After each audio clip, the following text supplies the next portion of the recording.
11 versículos, 11 capítulos, perdón, son la primera parte de este libro. Entonces vamos a terminar de ver la próxima semana la última parte de la primera parte, ¿verdad? O sea, el último capítulo de la primera parte de este libro de Génesis. Hemos visto cómo en cada capítulo hemos encontrado el Evangelio. Y nos damos cuenta que en realidad este es el Evangelio, o sea, no hay otro mensaje. Y la Biblia también confirma que este es el Evangelio. Cuando vemos, por ejemplo, a Jesús le dice a sus discípulos: si ustedes le creyeran a Moisés, me creerían a mí, porque Moisés escribió acerca de mí. Entonces es interesante ver que todo el Pentateuco, los primeros 5 libros de la Biblia, fueron escritos por Moisés. Entonces Jesús vino a confirmar que el Génesis también está hablando de él. Y nosotros lo hemos ido confirmando en cada uno de los capítulos que hemos visto hasta el día de hoy. Y hoy trataremos de tocar 2 capítulos, el capítulo 8 y el capítulo número 9. Amén. Así que vamos a orar. Padre, te damos gracias. Te bendecimos, Señor, porque nunca nos has dejado, tu misericordia nunca nos ha abandonado. Tú eres el Dios que está con nosotros siempre, en medio, Señor, de que podamos estar pasando dificultades o situaciones, Señor, que no son agradables muchas veces. Tú sigues siendo el mismo de ayer, de hoy y de siempre. Tú eres el Cristo, el Hijo del Dios viviente, y lo confesamos en esta noche en nuestras vidas, Padre. Ponemos este tiempo y te rogamos que tu Santo Espíritu nos guíe a toda la gracia, la revelación y el entendimiento, para que nos podamos encontrar con el Evangelio, Señor, en estos 2 capítulos de Génesis, Señor del cielo. Guíanos, por favor, en el nombre poderoso de Jesús el Cristo. Amén, Señor, y amén. Vamos entonces a leer los primeros versículos del 1 al 4. ¿Lo tiene usted ahí? Génesis capítulo 8, verso 1 al 4. Yo le voy a contar a 3 y usted lo lee ahí en su Biblia. Cuento a 3, 1, 2 y 3.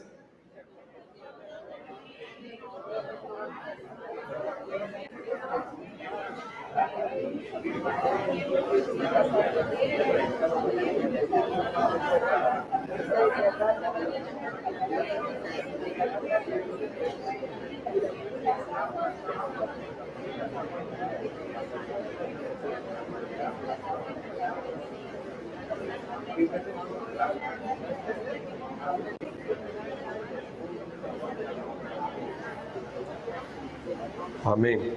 Entonces, lo primero que vemos en estos versículos es que nuevamente es Dios el que se recuerda del ser humano. Dios visita al ser humano. Por eso el Evangelio es Dios buscando al ser humano perdido. No es otra cosa. Desde aquí, cuando leemos nosotros en este primer versículo, el primer versículo de Génesis 8, y se acordó Dios de Noé y de todos los animales y de todas las bestias que estaban con él en el arca. No es que a Dios se le olviden las cosas igual que a usted. No es que Dios, no lo anoté en mi agenda igual que usted. No, es que cuando habla aquí de que se acordó el Señor de Noé y de todos los animales y de todas las que estaban en el arca, está diciendo que Él tuvo misericordia de ellos. No es que se le haya olvidado y que ahora ya me acordé que dejé a unos en el arca. No, esa no es la idea. Aquí el punto es que Dios se acuerda del ser humano, aunque muchas veces el ser humano no se acuerda de Dios, ¿verdad? Por eso el Evangelio es Dios buscando al ser humano perdido. Eso es el Evangelio. Y aquí vemos nuevamente que Dios se acuerda nuevamente de ese ser humano que ahora está salvado en esa arca. Podemos ver entonces que se acordó Dios de Noé y de los que estaban con él en el arca. Esto nos habla entonces de la misericordia de Dios, recordándose del que ha sido declarado justo. Dios se acuerda del justo. Dios se acuerda del justo. Es lo que dice la palabra. Entonces Dios se acuerda nuevamente de que hay un justo que creyó en él y que logró salvar su casa también. Entonces vemos la misericordia de Dios recordándose del justo. porque solo a través del arca fueron salvados y fueron guardados por Dios.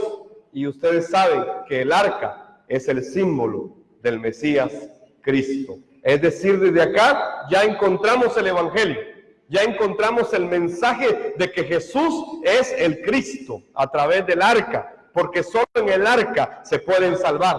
No había otra opción, no había otra alternativa, no había otra puerta, no había otro barco. No es que se salvado algún barco, no, es que solo el arca podía soportar el juicio de Dios. Entonces solo el arca soportó el juicio de Dios en la cruz del Calvario. Esa arca simboliza a Jesús como el Cristo. El mensaje es que no hay otro medio para ser salvos del juicio de Dios. Solo por medio de Jesús el Cristo, quien es el cumplimiento del arca, es que podemos ser salvos. Amén. Versículo entonces 6 al 12. Y aquí vienen dos aves, ¿verdad? El cuervo y la paloma. Y entonces muchos preguntan, ¿y por qué sacó a un cuervo? ¿Y por qué sacó a una paloma? ¿Y por qué el cuervo ya no regresó? ¿Y por qué la paloma sí regresó? Y empiezan en una gran discusión sobre el cuervo y sobre la paloma, ¿verdad? Pero en realidad ese no es el mensaje que Dios quería que atendiéramos. El mensaje es el arca. El mensaje es que solo se puede ser salvo del juicio de Dios a través del arca. Pero de todas maneras, como yo sé que usted tiene curiosidad sobre eso, ¿verdad? Ya le vi la cara, como quien dice, no va a explicar eso. Se lo voy a explicar, ¿ya? De todas formas se lo voy a explicar. ¿A qué se refiere estos versículos del 6 al 12? Si usted revisa los versículos del 6 al 12, si podemos leerlos, por favor. Amén. Son 6 versículos. Los leemos, cuento a 3, 1, 2 y 3.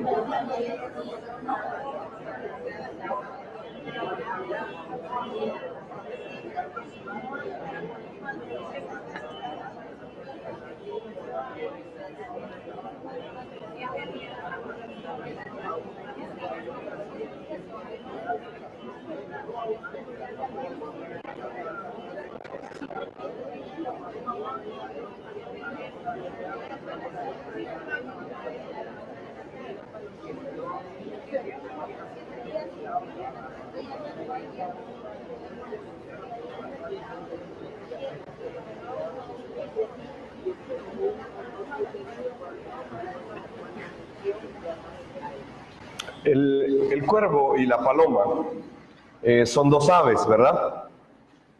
Usted sabe distinguir entre el cuervo y la paloma. El cuervo normalmente es de color negro y las palomas normalmente son de color claro o blanco, ¿verdad? Y entonces, ¿por qué es que Noé sacó un cuervo y luego sacó una paloma? ¿Cuál es la explicación, verdad? En realidad el cuervo es considerado un animal inmundo. El cuervo, dentro de las aves que la Biblia describe en el libro de Levítico, es considerado un animal inmundo. ¿Por qué razón? Porque el cuervo se alimenta de carroña, es decir, de cadáveres de animales y de personas. O sea, el cuervo, su alimento es la carne podrida. El cuervo, entonces, es un animal que se alimenta de muerte. ¿Por qué cree usted que el cuervo no regresó? Porque había mucha gente muerta. El cuervo encontró comida. Y el cuervo, aunque ya había descendido el agua, había muerte. El cuervo se alimenta de la muerte. Esto es lo que nos está explicando este capítulo. Entonces, es por eso que usted ve que el cuervo sale y no regresa al arca, ¿verdad? Porque se está alimentando de todos los cadáveres que estaban ahí, que habían muerto, y el agua había descendido. Es el símbolo, ese cuervo es el símbolo de la vieja naturaleza.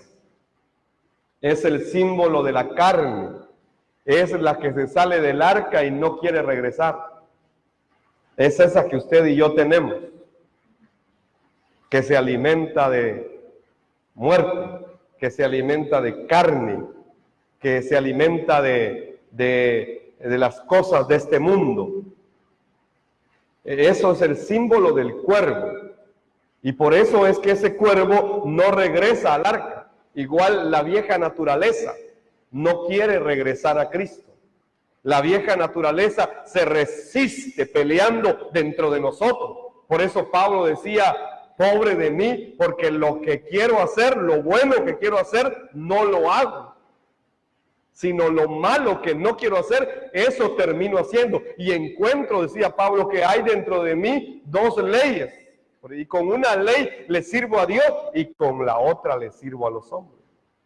Entonces, el cuervo es ese símbolo de esa naturaleza pecaminosa que está metida en nosotros, en esta carne, gracias al pecado. Y la paloma es lo contrario, ¿verdad? La paloma es un animal puro. Eran los animales que se usaban para los holocaustos, para los sacrificios en el tabernáculo. Es el símbolo de la nueva criatura. Y usted ve que la paloma sale y que dice, regresa. Y entonces Noé espera 7 días más y después la vuelve a regresar, ¿verdad? La vuelve a enviar y entonces la paloma regresa nuevamente. Pero esta vez trae algo. ¿Qué trae? Una rama de olivo. ¿Y qué es eso? ¿Qué es lo que trae la paloma? La paloma es el símbolo del Espíritu Santo normalmente. Y ahora nos trae una rama del olivo. La paloma trae la buena noticia.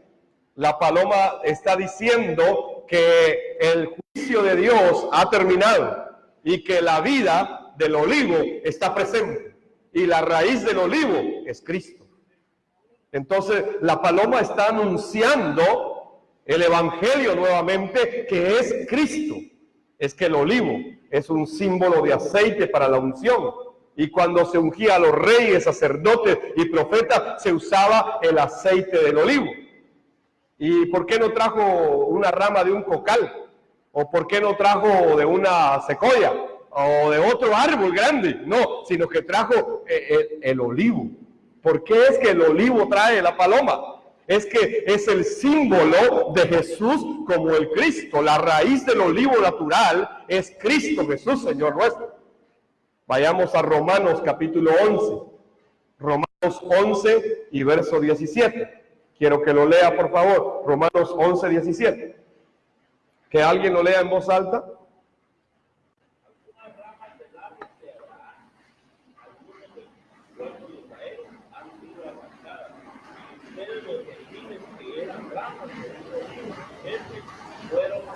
Así que ahora ustedes también reciben la bendición que Dios prometió a Abraham y a sus hijos, con lo cual comparten con ellos el alimento que proviene de la raíz del olivo especial de Dios. Y esa raíz del olivo es Cristo. Entonces, por eso es que la paloma lleva una rama de olivo. Está anunciando la buena noticia. La paloma está recordándole a Noé que hay una promesa, que el Cristo va a venir, que el Mesías va a venir, y que aunque ha existido un juicio, la misericordia de Dios sigue presente. Y lo primero que le anuncian es, el juicio ha terminado, hay olivos, hay olivo todavía plantado, hay raíz de olivo. Entonces hay aceite de la unción, hay ungido. O sea, lo que la paloma está dando es el mensaje de Jesús, el Mesías, el Cristo, el ungido, el que va a venir. Por eso es que lleva también esta rama de olivo. Bueno, ya le expliqué esa parte que usted quería saber. Ahora vamos a los versículos 13 al 19. Aquí podemos encontrarnos con la paciencia de Noé, y otra característica es la obediencia absoluta a Dios. Este hombre llamado Noé es un hombre que en realidad obedeció absolutamente a Dios. Y si ustedes miran en Hebreos capítulo 10. Vamos a leerlo, Hebreos 10, verso 36, perdón. Hebreos 10, 36 al 39. Vamos a pedirle a alguien que lo lea en voz alta. Hebreos 10, 36, 39.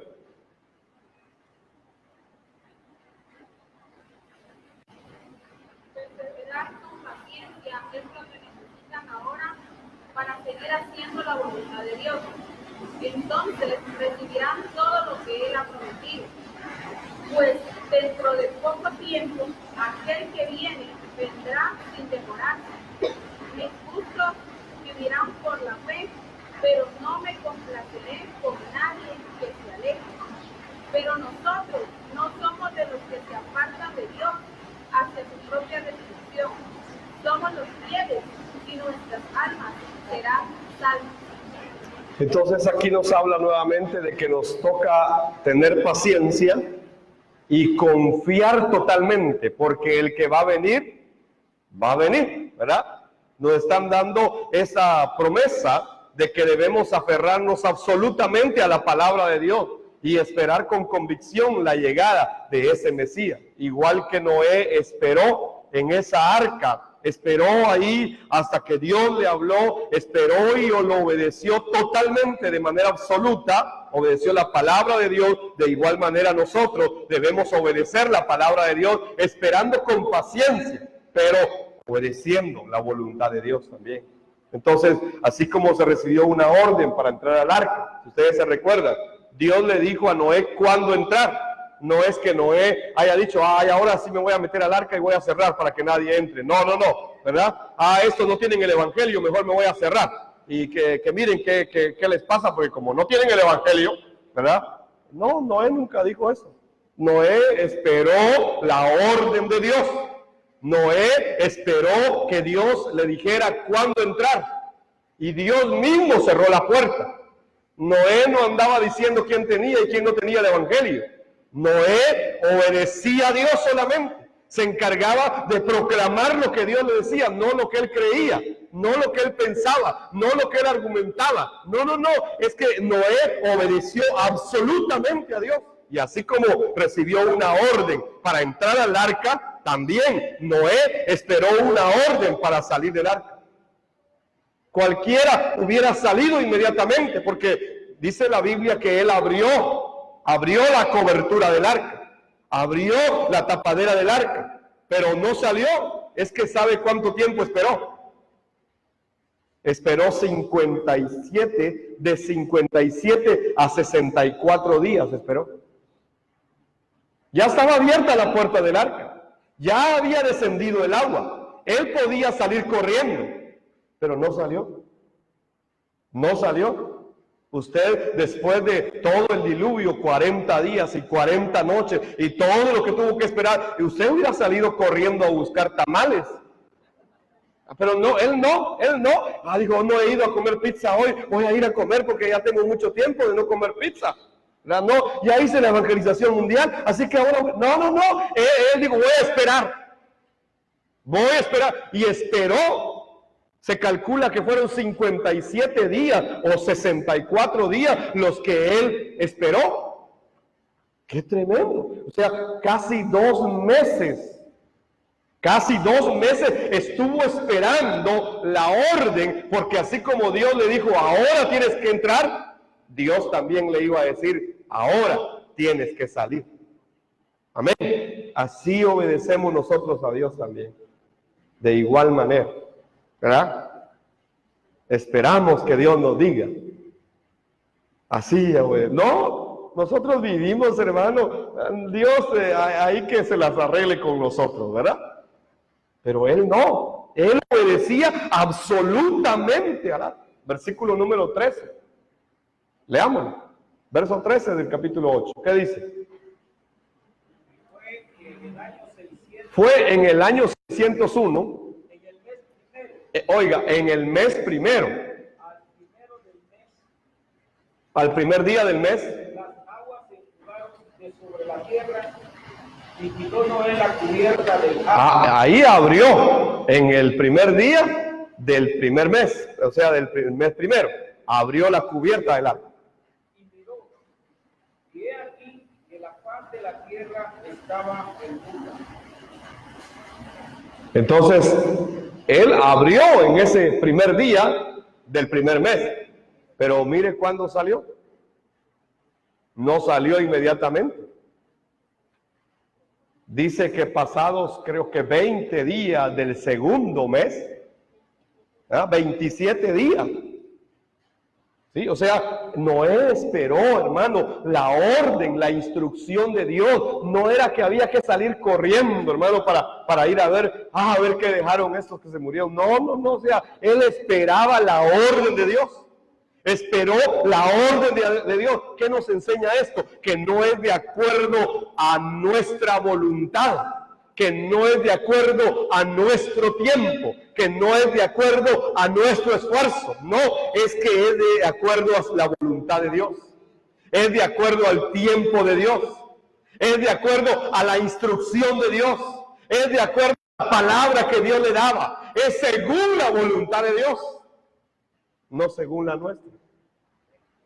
Amén. Entonces pudo salir, en realidad pudo salir sin esperar una orden de Dios. Pero Noé esperó y obedeció la palabra de Dios. Vea el versículo 16 ahora. ¿Cuándo salió? Dios le dijo, sal del arca. Tú. Esa era la palabra que él esperaba.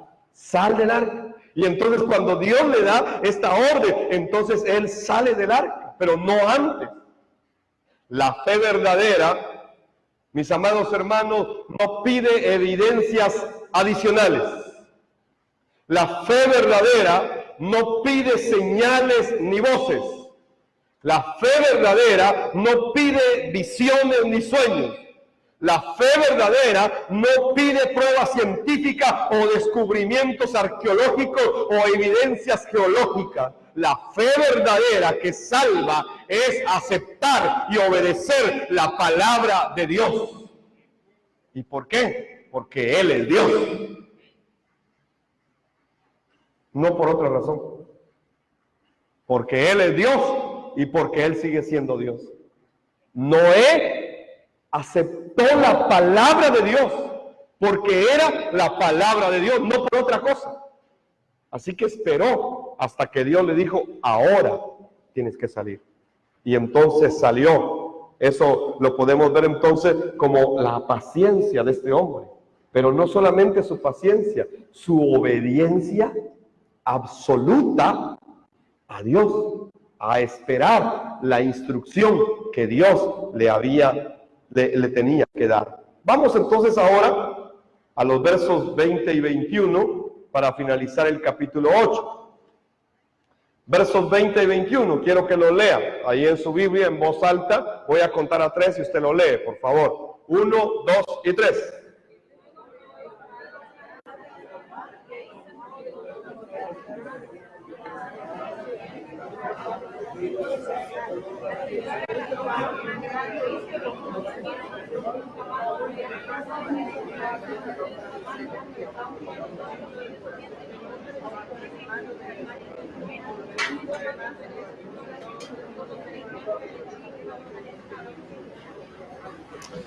Aquí está nuevamente el mensaje más claro del Evangelio, ¿verdad?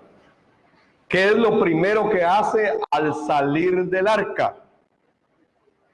Si ustedes se dan cuenta, esperó casi 60 días para salir, esperando la orden de Dios, 2 meses, esperó dentro del arca, esperó, Dios me va a hablar, Dios me va a decir cuándo, Dios sabe cuándo, Dios sabe el momento, Dios me va a guiar, esperó dentro del arca. Y después cuando recibe la orden, lo primero que hace, ¿qué es? Es levantar un altar a Jehová. Lo primero que hace es levantar el altar del Señor. Y lo segundo es que sobre ese altar ofrece, ¿qué dice? Holocaustos, ofrece ofrendas al Señor. Para poder ofrecer las ofrendas, alguien podría decir, pero si tan poquitos animales que tenía y ya los estaba matando, ¿verdad? Pero eso no es lo importante. Es que lo primero es reconocer que va a venir el Mesías, que va a derramar su sangre también en el altar.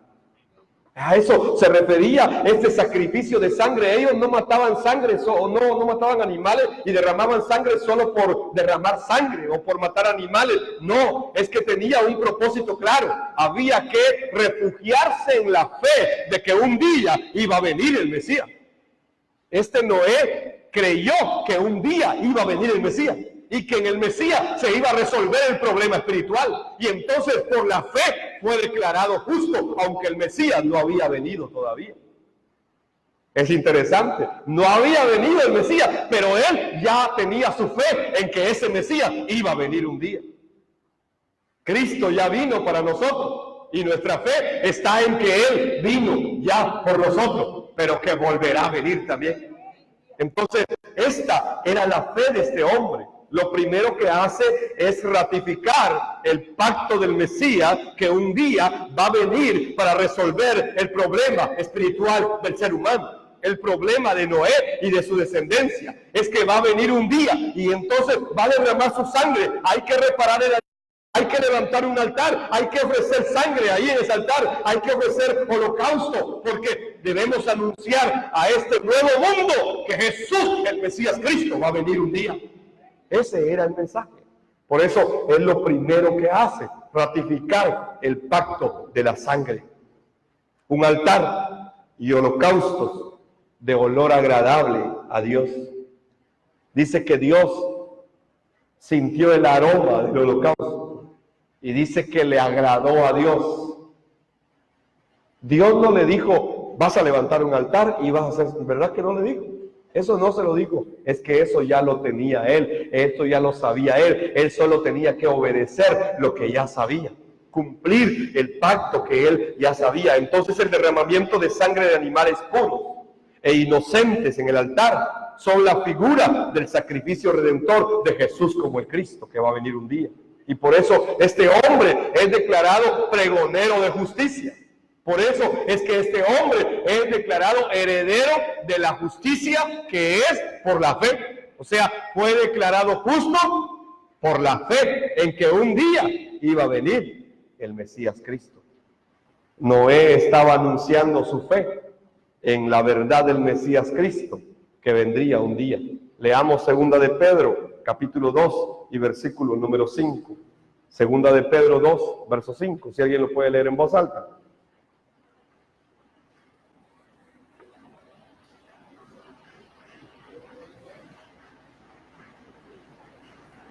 Dios tampoco perdonó al mundo antiguo, aparte de Noé, y a los otros 7 miembros de su familia.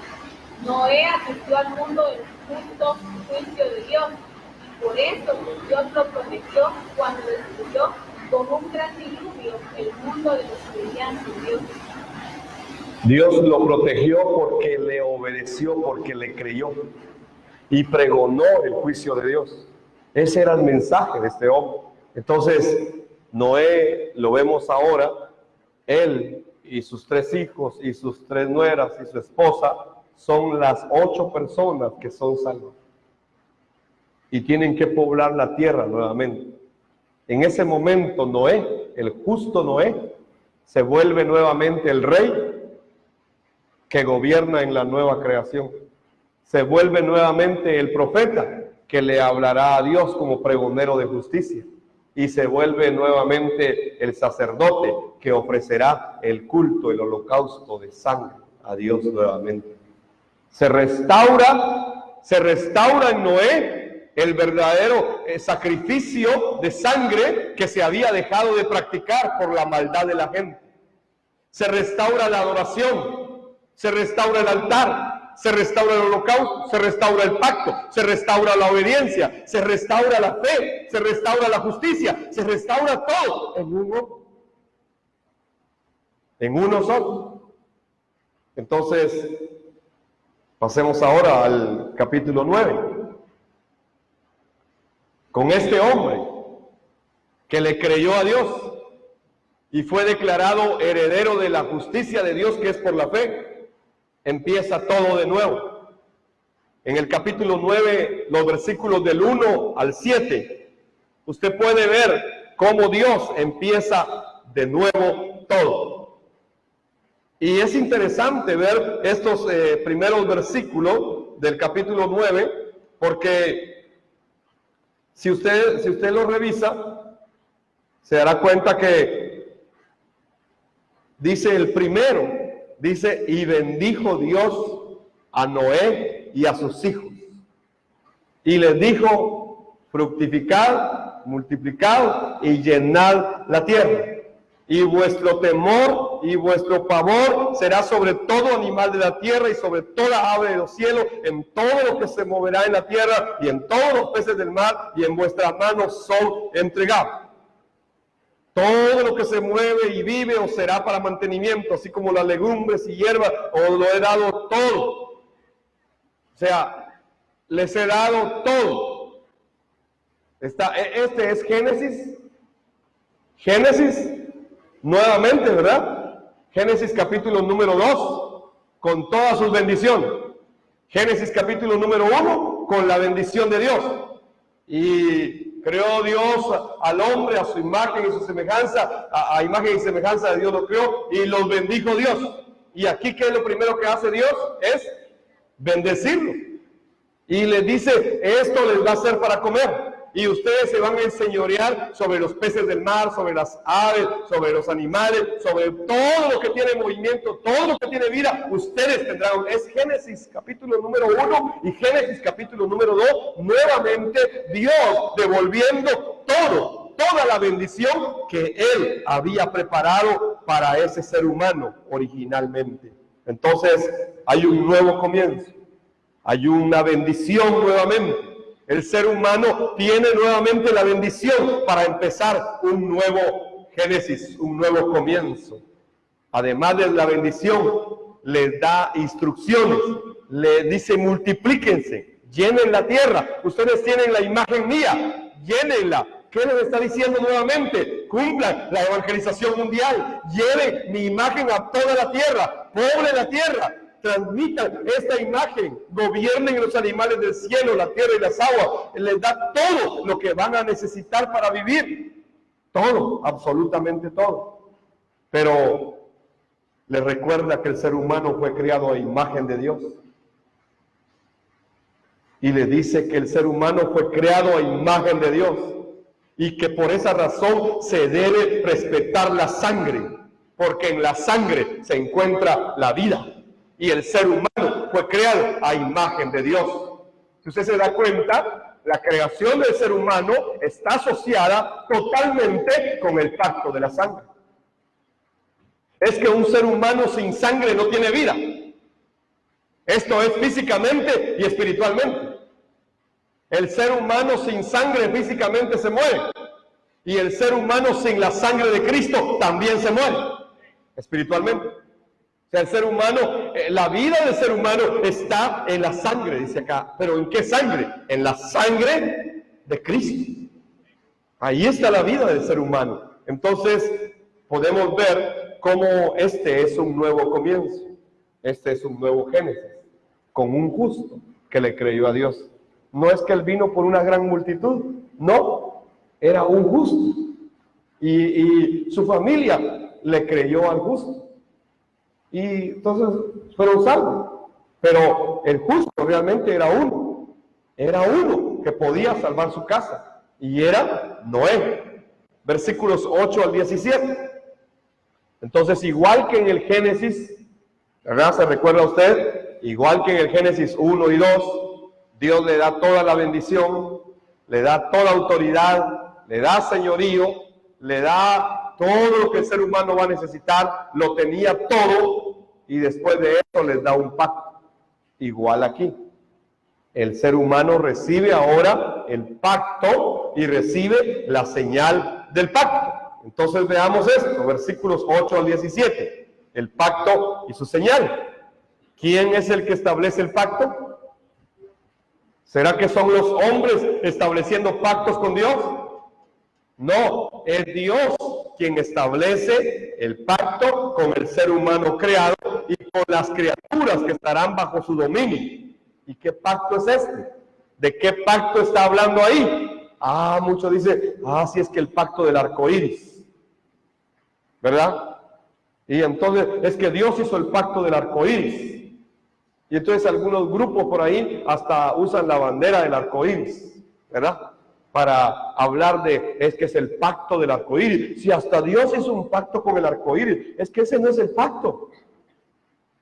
Hay que leer bien. Ese no es el pacto. El arco iris no es el pacto. Veamos bien este pacto. Es que en realidad Dios estableció el arco iris, pero dice claramente, como señal. Diga conmigo, como señal. Como señal de su pacto. O sea, el arco iris no es el pacto. El arco iris no es el pacto. El arco iris es la señal de su pacto con su creación guardada. Tengamos claro este punto. El arco iris no es el pacto, es solo la señal de un pacto. ¿Y cuál era la promesa de ese pacto? Dios no iba a destruir nuevamente la tierra con un diluvio. Esta es la promesa de este pacto. Y es consecuencia del pacto eterno o el pacto perpetuo establecido por Dios mismo. Hay un pacto eterno. Ese pacto se estableció antes de la fundación del mundo. Ese es el pacto eterno. De ese pacto eterno se derivan dos grandes pactos. El pacto de las obras y el pacto de la gracia. Y dentro de esos dos grandes pactos se pueden señalar algunos otros pactos. Pero en realidad hay un pacto eterno. Hay un pacto perpetuo. Este pacto no lo hicimos nosotros con Dios. Este pacto lo hizo Dios. Lo hizo Dios. Y dijo que desde antes de la fundación del mundo estaba preparado el Cordero de Dios, Cristo, que fue preparado, inmolado desde antes de la fundación del mundo. Entonces, ¿de qué pacto está hablando aquí? Muchos dicen, del pacto del arco iris. Otros dicen, del pacto de que ya no se va a destruir la tierra con agua, ¿verdad? Pero esa es la promesa. Esa es la promesa, pero en realidad, si nosotros vemos, cada vez que aparezca esta señal del arco iris, Dios se va a recordar de su pacto eterno. No, ya me había olvidado que no iba a destruir la tierra con agua. No. Dios se va a acordar de su pacto eterno. ¿De qué pacto? Del pacto eterno, del pacto perpetuo. No es que ya no va a llover fuertemente como llovió en el diluvio. No. Dios se va a acordar de su pacto eterno cada vez que aparezca la señal del arco iris. Entonces, este pacto perpetuo, establecido por Dios desde antes de la fundación del mundo, es el pacto de la gracia, que tiene su cumplimiento en Jesús como el Cristo. Amén. Este es el pacto de la gracia. Leamos el versículo 16. ¿Qué dice el versículo 16? Que alguien lo lea en voz alta, si lo va a leer. Todos ustedes, tú y tu esposa, y tus hijos y tus esposas, salgan de la barca. Eso es 9:16. Cuando yo vea el arco iris en las nubes, me acordaré del pacto eterno. Cuando yo vea el arco iris en las nubes, ¿me acordaré de qué? Del pacto. Del pacto perpetuo, ¿verdad? Del pacto eterno. Entonces, este pacto es el pacto del Mesías Cristo que vendría y que fue establecido desde antes de la fundación del mundo. Es un pacto eterno. De ahí se derivan, pueden haber, si usted quiere, muchos pactos, pues nosotros creemos que hay dos grandes pactos, ¿verdad? El de las obras y el de la gracia. Y algunos otros hermanos dicen que hay 8 pactos, ¿verdad? Pero independientemente de cómo se puede interpretar desde las posturas teológicas, la Biblia es clara que hay un pacto eterno y que debajo de ese pacto eterno está el mismo pacto de la gracia de Dios, la misericordia de Dios. Entonces, podemos ver que este pacto del Mesías, del Cristo, es la promesa antigua, el pacto eterno. En Hebreos capítulo 13, Voy a pedir que alguien me lea los versículos 20 y 21. Hebreos 13, 20 y 21. Por favor. Y el Dios de paz, Y el Dios de paz, que sacó de los muertos al gran pastor de las ovejas, que sacó de los muertos al gran pastor de las ovejas, está hablando de Hebreos 13, 20 y 21, ¿verdad? por la sangre del testamento eterno, Por la sangre del pacto eterno, al Señor nuestro Jesús. os haga perfectos en toda obra buena, 20 y 21.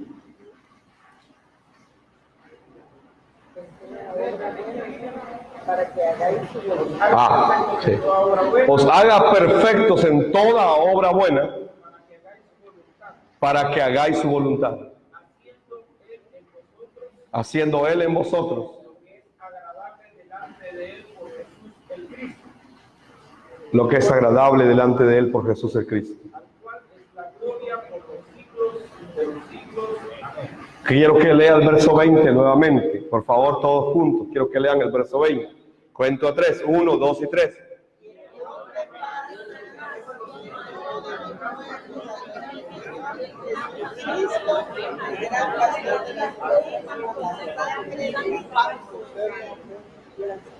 Ahí está el pacto eterno. Ahí está hablando de ese pacto eterno y que tiene su cumplimiento en Jesús el Cristo. Y por eso Él nos ha dado ahora todo para que hagamos ¿qué? Su voluntad. La evangelización mundial.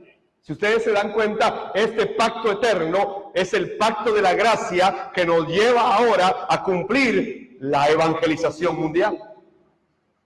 Esto de la evangelización mundial no es algo que se le ocurrió a alguien, no, esto es Dios mismo hablando y dándonos un pacto eterno que se cumple a través de la evangelización mundial.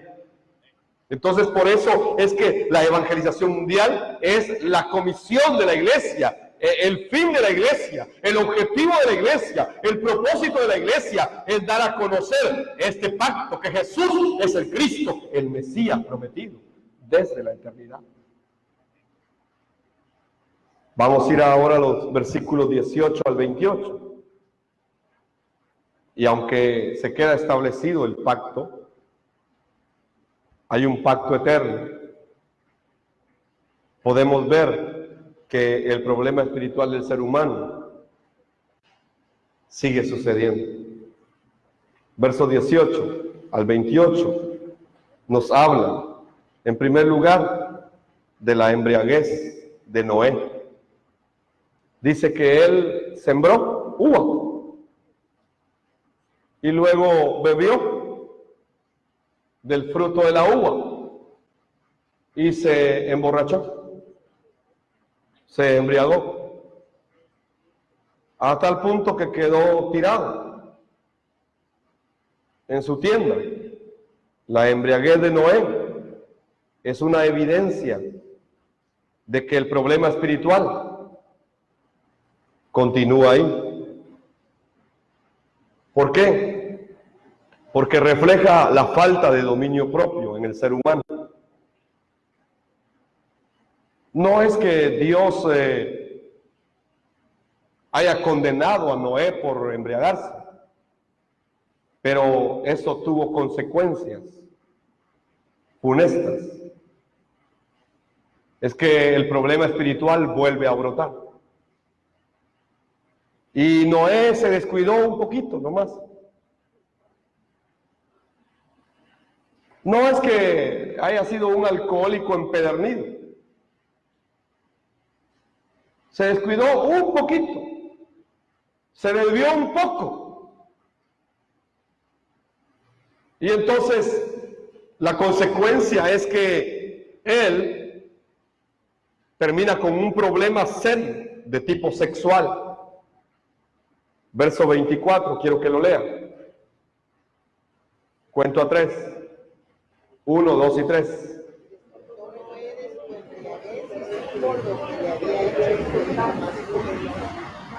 Cuando despertó de su embriaguez, él supo lo que su hijo le había hecho.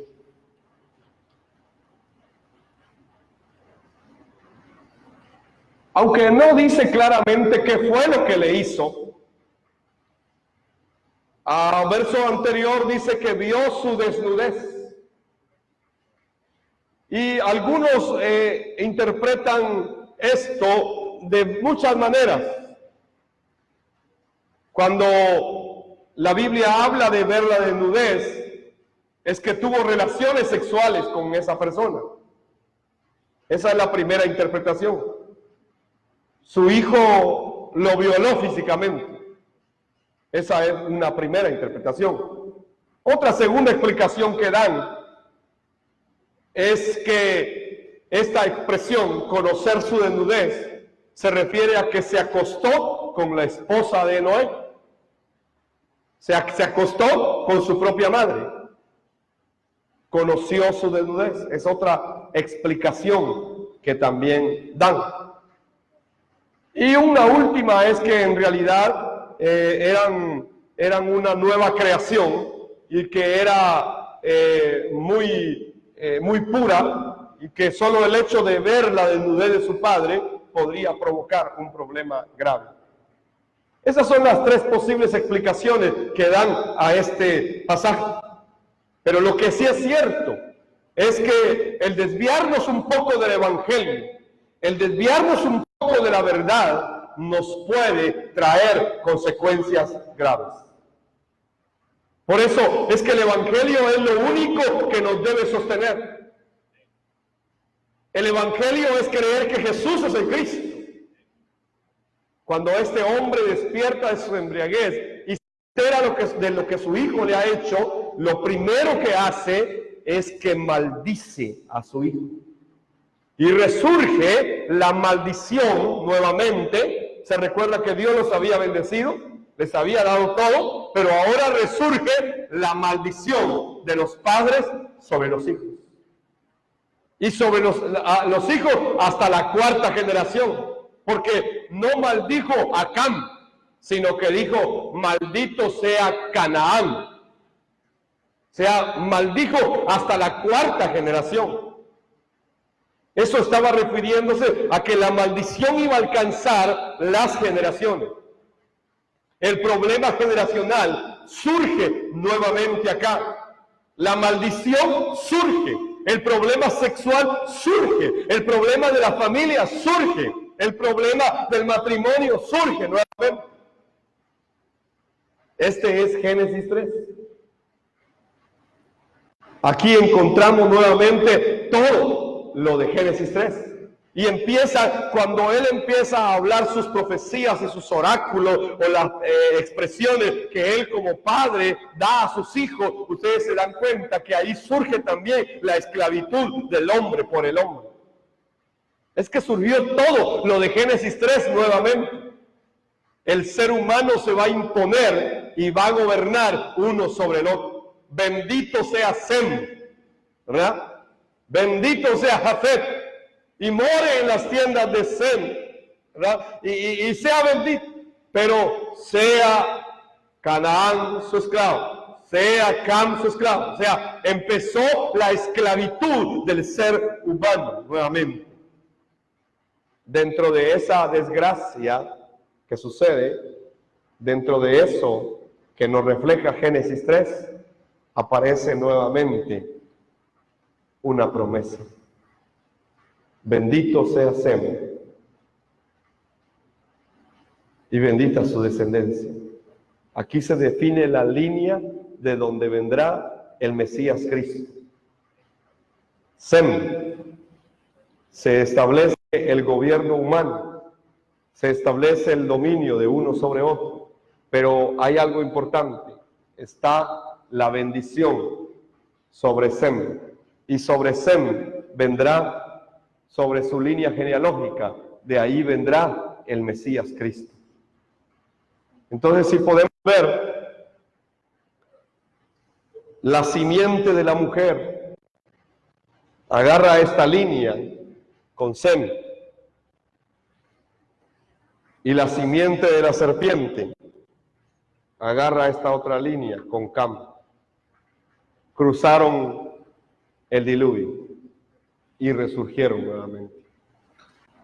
El problema espiritual se metió a la raza humana. El problema espiritual se metió a los huesos del ser humano. Por eso es que el problema espiritual no es algo sencillo. Por eso es que el problema espiritual no es algo fácil. El problema espiritual solo se puede resolver con el Evangelio. Y el Evangelio es creer que Jesús es el Cristo, el Hijo del Dios viviente. No se puede resolver de otra manera. Este hombre justo, este hombre reparó el altar, este hombre obedeció el pacto, este hombre hizo todo. Pero el problema espiritual estaba ahí. Por eso necesitamos el Evangelio nosotros hasta el día de hoy. Amén. No pretendamos haberlo alcanzado todo, como dice Pablo. No pretendamos saberlo ya todo. Sigamos aprendiendo sobre este Evangelio, que es muy profundo, sobre la verdad de que Jesús es el Cristo. Hoy hemos examinado 2 capítulos de Génesis, 8 y 9. Y en todos ellos, ahora podemos entender el Evangelio. Jesús es el Cristo, el Mesías prometido. Amén. Vamos a orar. Padre, te damos gracias por tu amor y tu misericordia. Gracias, Señor, porque aun cuando el ser humano ha fallado una y otra vez, tú siempre, Señor, has dado la promesa del Mesías Cristo. Y nos has dado, Señor, ese pacto para que lo guardemos. Señor, hoy te pedimos que uses nuestras vidas para que el mundo entero conozca que Jesús es el Cristo, el Hijo del Dios viviente. Y que nos des, Señor, humildad en nuestros corazones para poder cumplir tu pacto sobre la tierra. Que se abran las puertas, Señor, de esta nación y que Guatemala conozca que Jesús es el Cristo, el Hijo del Dios viviente. Oro, Señor, bendiciendo a cada hermano y a cada hermana que está en este lugar y a todos los que nos reciben, Señor, por medio de las redes sociales. Bendícelos, Señor, y usa sus vidas para la gloria de tu nombre. En el nombre poderoso de Jesús el Cristo, oramos todos, Señor. Amén y amén. Bendecimos las ofrendas también.